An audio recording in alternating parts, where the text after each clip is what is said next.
Hello and welcome to the Federal's Worldly Wise. The United States and Israel have launched coordinated strikes on Iran, killing its supreme leader and triggering a widening regional crisis. So, Iran has also retaliated. This back and forth has been happening for nearly a week now. But beyond the battlefield, this conflict is raising a deeper geopolitical question because for years, experts have argued that the world is moving toward a multipolar order with several powerful nations balancing each other. Yet, when Iran was attacked, none of those powers actually stepped in to deter it. So, does this prove that multipolarity may still be more myth than a reality? So, in this episode of Worldly Wise, we discuss that with the Federal's consulting editor K.S. Dakshinamurthy, who closely follows international affairs. Thank you for joining me, sir. So many analysts have said that the world is moving away from a US dominated order toward a multipolar system led by powers like China, Russia, and rising global south countries. So, yet, when the United States and Israel attacked Iran, none of these powers intervened or deterred the strike. Does this suggest that multipolarity is still more theory than a reality? Um, I mean, in one sentence, it completely buries this notion that the world is multipolar. Okay, it appears to be more like a wish list for various countries, that there is polarity around the world, that the power is distributed across various nations. If you go back a little bit in time, this concept of multipolarity came about in 1998. Uh, it was Russia which proposed it about, say, close to a decade after the disintegration of the Soviet Union. See, when the Soviet Union was around, it was clearly a bipolar international order. You had the Soviet Union on one side, and then you had the US on the other. And then the Soviet Union vanished. So, leaving the US, as a unipolar power, and so since then, there has been an attempt to kind of state or claim that power is gradually going around, and then today it's not just the Soviet Union, it's not just the US which is union is powerful. You also have other countries, and over a period of time, you had claims of power centers being, the South countries. For instance, India too is a claimant to that. But eventually, you had really two main contenders, Russia and China. And then, so even if you take that into account, Russia and China and the US does, it does make it a multipolar world. But this Iran issue, the missile war that is going on in Iran, has really clearly exposed to the world that there is nothing called multipolarity. It is still the US which is the dominating force.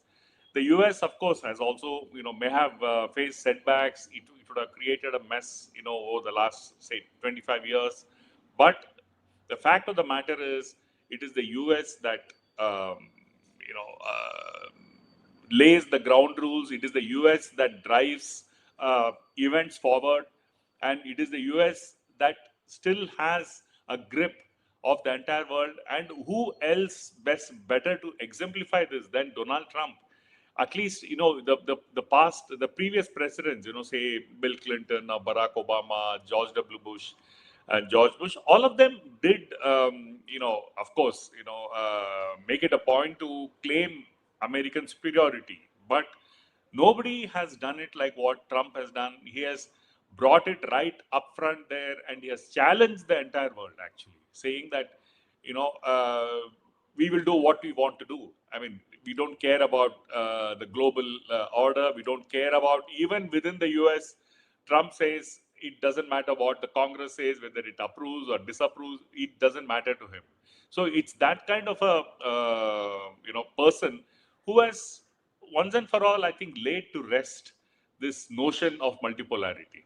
It's now clearly a unipolar world. So China and Russia are often seen as the two pillars of a so-called emerging multipolar world. Yet, in this crisis, Beijing has mostly limited itself to statements, while Moscow appears constrained by its own geopolitical pressures. So, does this conflict reveal the limits of both China and Russia when it comes to actually challenging US military power? Yeah, so let's take these two countries. Let's take China first. Over the last 20 years, especially this millennium, from in the 21st century, China has really emerged as a kind of a counter in many ways to the US. Not in terms of political power alone, but economically. The US is the China is the only country that challenged Trump, for instance, on his reciprocal tariffs. It has ensured that Trump backed down because China has the wherewithal to have the the very important natural resources like the rare earth metals. Plus, China itself came up with its Belt and Road Initiative, where through which it tried to build a kind of a power center, which would in some ways counter the power center, which is the US. So, over a period of time, you had China really, up there on the world stage, very dominant, and a country that cannot be challenged, almost to that point. But in recent times, if you take, for instance, the Gaza, the Israel's genocidal assault on Gaza, if you take, you had China was absolutely quiet. In fact, you had a country like South Africa, which challenged Israel, went to the international criminal court, the ICJ, and then challenged Israel and said that this what was happening was a genocide. China was absolutely quiet. I mean, it said nothing. It actually, beyond some statements, possibly, it did not make its presence felt. Then you had Nicolas Maduro, who was unseated in Venezuela, and Venezuela was a huge oil supplier to China, and China was getting oil from there at a great discount. Now it has stopped. I mean, from the time Maduro has been unseated in Venezuela, China has, it has stopped. And but China has not really said anything, opposing what Trump did in Venezuela. Now, the latest is you have Iran, and Iran is an extremely close ally of China. In fact, in 2021, both China and Iran signed a strategic partnership for 25 years. And in fact, there was a lot of to and fro between China and Iran, and Iran was also got that element of security because it always felt that China was there to support it. But you see now it's close to a week since the US and Israel started bombing Iran, and you hardly hear a squeak from China. I mean, a small statement here or there.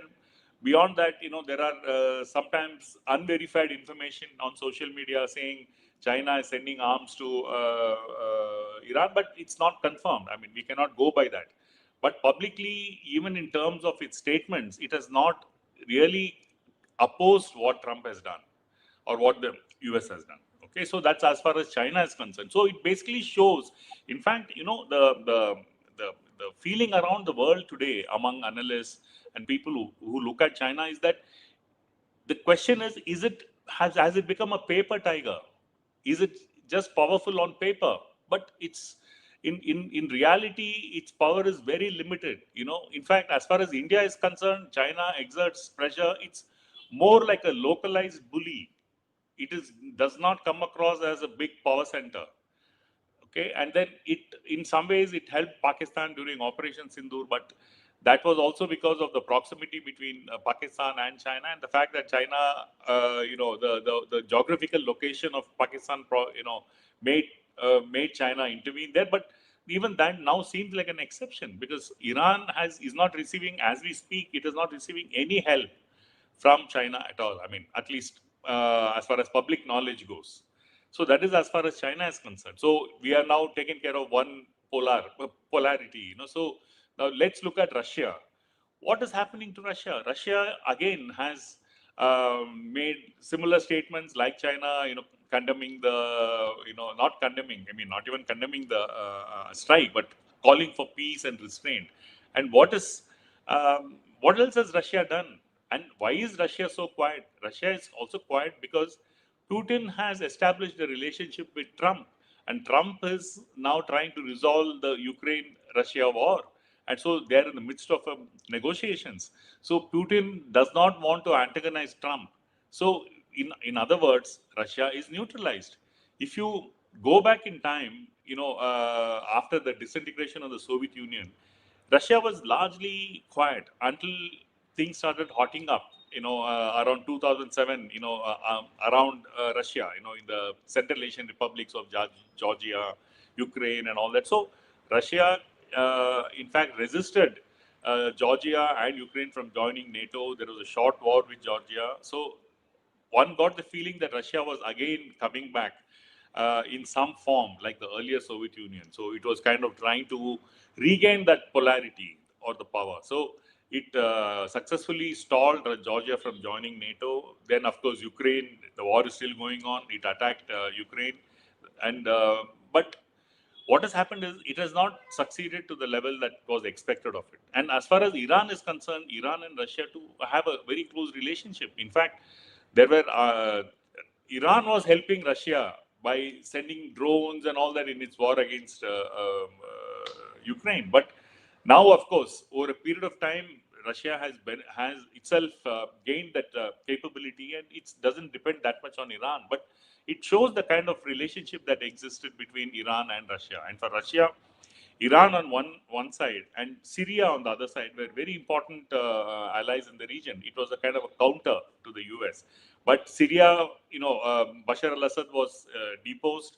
The government fell, and today you have a pro-Israel, pro-US government in Syria. So Russia lost Syria, and now you have Iran, which is, for all practical purposes, lost to Russia because Russia has not done anything about it. So you see how both Russia and China are completely paralyzed. They are unable to do anything to intervene. And you may ask the question, what about Israel when Israel was committing its, the attack on Gaza? So why didn't Russia intervene? Because between Russia and Iran, between Russia and Israel, there is an understanding, that there will be no conflict. There's a no conflict agreement between Russia and Israel. So Russia did not intervene when Israel was attacking Gaza, and now Israel is refusing to help Ukraine. Okay, because it has this tie-up with Russia. So that's another thing. So what has happened is Russia today is now tied up with these arrangements with both the countries, US and Israel, and it is completely neutralized. So that's the reason why you don't find them in the picture today. Okay, so now let's come to talk about India. So India has close ties with Israel and growing relations with the US too. So and long-standing, India also has long-standing connections with Iran. New Delhi has urged restraint and diplomacy instead of condemning the strikes. So does this careful stance of India reflect? Its strategic balancing, or does it show India's limited influence in shaping such crisis? India has a standard template. Wherever it gets into a sticky situation, wherever there is a conflict in which it needs to take a stand one way or the other, it by and large it takes this very generalized position of advising all parties to sit down and negotiate, to exercise restraint, and to ensure peace. Now, this is a standard Indian reaction to any conflict or most of the conflicts around the world. Very rarely has India taken a position, and sometimes in the past they have goofed up, like when India supported Iraq when it invaded Kuwait. So then eventually India realized that it was on the wrong side of the divide, and then it had to quickly back off. But other than that, in general, India never takes a position. So what it also shows is the extent of Indian power or Indian strength in the world scenario. So India is a middling, it's a mid-level kind of a power. It's nowhere near China, nowhere near Russia, and of course no comparison to the US, not even to Israel militarily speaking. So India is just a mid power. It wishes to be a big power. It wishes to be the superpower, Vishwaguru and all that kind of thing. But these are all just dreams, These are all just, I mean, some would even call it wishful thinking, because it's really India is nowhere near achieving any of this. So if you take India-Iran relationship, India-Iran relationship is a good relationship. I mean, of course, there are issues with, like any two countries, it can't be all perfect. Iran, the assassinated supreme leader, Ayatollah Khamenei, occasionally did condemn India on Kashmir, did take a position contrary to the Indian official stance. But we should also, there is a history to that as well. That is because India voted against Iran in the International Atomic Energy Agency. That was way back, about 25 years ago. So obviously, there is an action. There will always be a reaction. So we will not take that as a very important element. But the question that is being asked today is why has the government and Prime Minister Narendra Modi not expressed condolence over um, Khamenei's assassination? So, in some ways, the answer to this gives the dilemma India is in, because India, you know, is in a position where it cannot assert itself. See, it can give this template responses, peace and restraint and all that, but sometimes all countries are forced to take a position. Okay, and as far as Khamenei is concerned, when he was assassinated, the opposition, the Indian opposition, and many other analysts have felt that India should have expressed some kind of a reaction to this, which it did not. That is one thing. So what it also goes to show now, the latest one about the ship, the warship, the Iranian warship that was sunk by the US off the Sri Lankan coast. It had come to India for a friendly exercise in which even the US ships were taking part. So it was an international fleet review. So all countries were there, and it is supposed to be a sign of friendship and camaraderie and all that. So you had the Iranian ship too taking part in the exercise. In fact, there are reports today saying that how the sailors of the Iranian sailors went around Visakhapatnam, took selfies, and they were a big hit amongst the local crowd. They mixed with everybody, and then before you realize, they've been targeted by the US. I mean, US torpedo attacked them, and they sunk the ship. So, but then what has been India's reaction so far? At least so far, I've not come across any reaction. India has not reacted to this at all. So, what I'm trying to say is that there is a kind of a, you may, Trump being Trump, even when China and Russia are now completely tied up. I mean, obviously, India is nowhere, India is, I think, in no position to take on Trump. And, it is, I mean, of course, it can take on Trump or take on anybody, theoretically speaking. But practically speaking, it just shows the limits of Indian power as far as the world is concerned and where India stands. And it should be a sobering kind of realization that it is, just by hyping ourselves up, it doesn't make India great. So does this mean that the current power structure still revolve around Washington? Very much so. Very much so. In fact, if you take a sequence of events that happened after the disintegration of the Soviet Union, one of the, after say in the 90s, when after the disintegration of the Soviet Union, you had the US playing a major role in the Gulf. You had Iraq attacking Kuwait, and then it was the US that got together the other countries and countered Iraq. Then again, it was the US which took the leadership in to settle or to resolve the conflict or the in Yugoslavia. So you had these various times, and the world looked up to the US to resolve a problem after the disintegration of the Soviet Union. For instance, you had the Rwandan genocide that happened in 1994, and then the complaint is that the US did not intervene. It should have intervened earlier. But what I'm trying to say is it was the US. So the world revolved around US and what it did. And then, of course, the big moment when when the US invaded Iraq.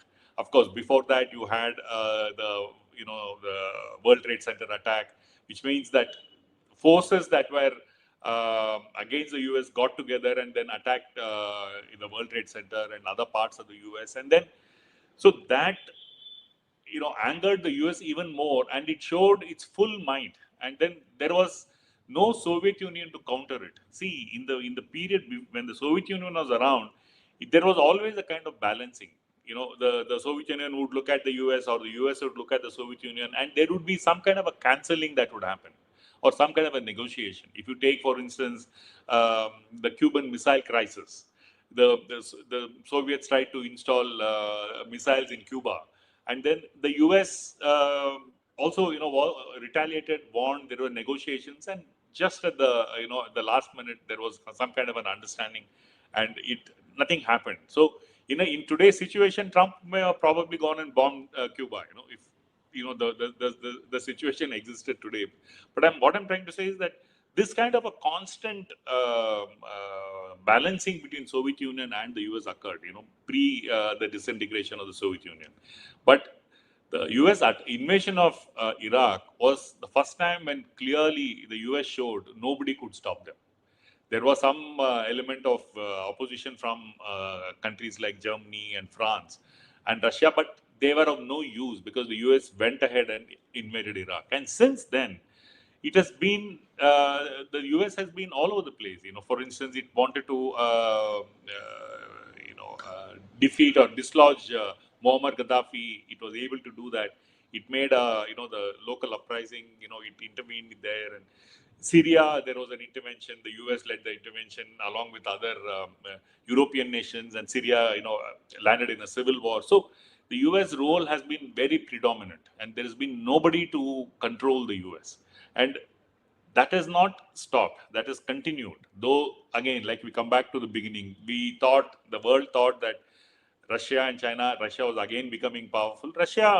One must say that Russia did intervene in Syria to some extent, and it managed to protect Bashar al-Assad from the US, when the civil war has occurred. But eventually, when Russia got entangled in its own problems, you had Bashar al-Assad being dislodged, right, from Syria. So what we have seen is that there was a time when one felt that Russia probably is re-emerging as a big power, but looks like it has shot itself in the foot by making some very, very poor strategic decisions, including the invasion of Ukraine.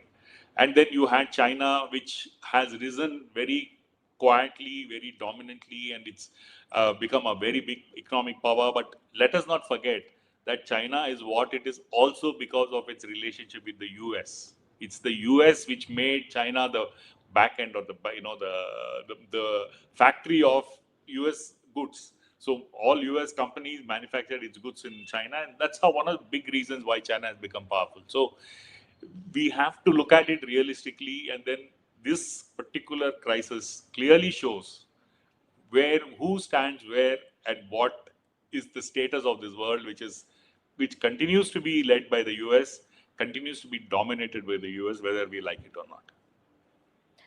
Conflicts often reshape the global order. If we see the Cold War, the Iraq War, even the Ukraine War, changed geopolitical alignments. So, could this Iran crisis actually accelerate the formation of a real multipolar world? Far from it. In fact, right now it's of course a little early to predict how this is going to come to an end. Though the manner of the war, which is the striking of missiles on Iran and Iran retaliating, it will keep happening until the armaments run out. Who runs out of missiles first, right? So that will probably be a very important question. Now, but eventually, the US got into or started attacking Iran along with Israel. In fact, it was Israel which wanted US to attack Iran. That's a different story. But together now they are attacking Iran, and they hope to initiate a forced regime change. Okay, so they assassinated Khamenei, but Iran is a much more powerful, much more layered country. It's far more complicated, complex. It's not a it's not a very a small power. It's a large civilizational power. So Iran has a kind of inbuilt strength in it, which makes it, which enables it to withstand these attacks at least so far. Okay, so but then what the lessons that the rest of the world needs to draw from this is that if Israel and the US combine together, there is really no force today on earth that can counter it. I mean, that's the that's the way it works. So far from being a multipolar world, I think the world has got a hit on its head by a hammer, which has, brought all of us or the world to, to a kind of a sobering reality, which is that as of today, it's, no country can take on the US or challenge the US, because the US, Trump especially, has shown that they can do exactly what they want and nobody can challenge them. Okay. The strikes on Iran have sparked a regional crisis, but they may also be revealing something deeper about the global power. If multipolarity is in the future, this conflict may be the moment that tests whether the future has truly arrived or not. Thank you for your time, sir. Viewers, for more such discussions, stay tuned with the Federal. Thank you, sir. Thank you.